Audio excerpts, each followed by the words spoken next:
E aí, pessoal, sejam todos bem-vindos ao Espaço Química e conforme prometido, nós vamos responder as questões dos vestibulares aí anteriores da UEMA, beleza? Então vamos à primeira questão.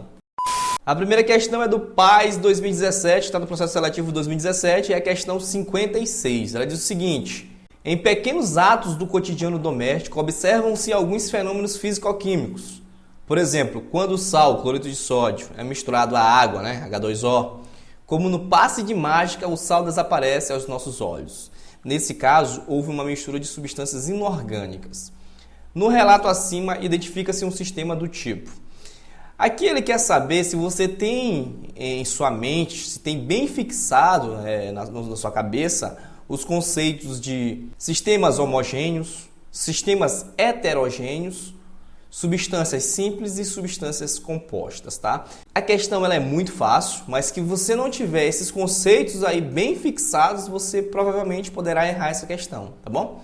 Então, quando se fala aí em sistemas homogêneos, é que você consegue vislumbrar naquele sistema uma única fase. Por exemplo, você mistura aí água e açúcar, você faz aquele processo de mistura, né?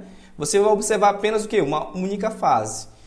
O contrário, quando nós colocamos, por exemplo, água e óleo, você observa o quê? Que eu tenho uma parte em que eu observo o óleo e eu tenho outra parte em que eu observo a água, né? Você vislumbra aí o quê? Duas fases. Nesse caso aqui de água e cloreto de sódio, o sal, quando é misturado, você vislumbra o quê? Uma única fase. Portanto, é um sistema o quê? Homogêneo. Você vislumbra apenas uma fase.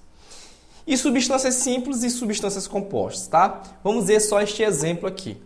Vamos imaginar que os átomos sejam estas bolinhas que estão aparecendo aqui na sua tela, tá? Se eu tenho átomos iguais, tá? Eu tenho uma substância aí, vamos dizer assim, que sejam formadas por átomos quimicamente iguais, eu tenho um exemplo aí de substância simples, tá? Substância simples. Por outro lado, se eu tiver bolinhas aqui diferentes, ou seja, substâncias formadas por átomos quimicamente diferentes, eu tenho substâncias compostas, tá? Eu estou mostrando isso aqui em bolinha para ficar bem didático. Se você ainda não sabe substâncias simples e substâncias compostas, eu indico os vídeos que tem aqui no meu canal, que eu aprofundo sobre esse assunto, sobre substâncias simples, substâncias compostas e a questão de mistura e substâncias puras, beleza?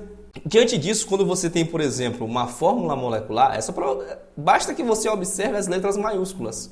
Se eu tenho, por exemplo, H2O, tem quantas letras maiúsculas aí? Eu tenho H e tenho O, ou seja, eu tenho uma substância o quê? Composta, eu tenho átomos diferentes, tá bom? Ou seja, eu tenho elementos químicos aí diferentes. Se eu olho, por exemplo, NaCl, tem quantas letras maiúsculas aí? Eu tenho o N e tenho o C. Lembrando que o Na, tá? O N e o A é a sigla do sódio, tá bom? E o C e o L é a sigla do cloro. Então eu tenho dois átomos aí diferentes, tá bom? Portanto, é uma substância composta. Então, dessa forma, nós concluímos aí que o gabarito é a letra C, né? Homogêneo, formado por substâncias compostas. Então, é uma questão bem simples, mas que você tem que ter esses conceitos bem fixados, senão, provavelmente, fatalmente, você poderá errar uma questão bem boba como essa. Essa questão caiu no último vestibular da UEMA, o PAS 2017. Espero que você tenha gostado. Se gostou, clique em gostei e se inscreve no nosso canal. Para não perder mais os vídeos que estão por vir aqui, nós iremos comentar ainda mais questões dos vestibulares anteriores. Isso é só o começo. Falou!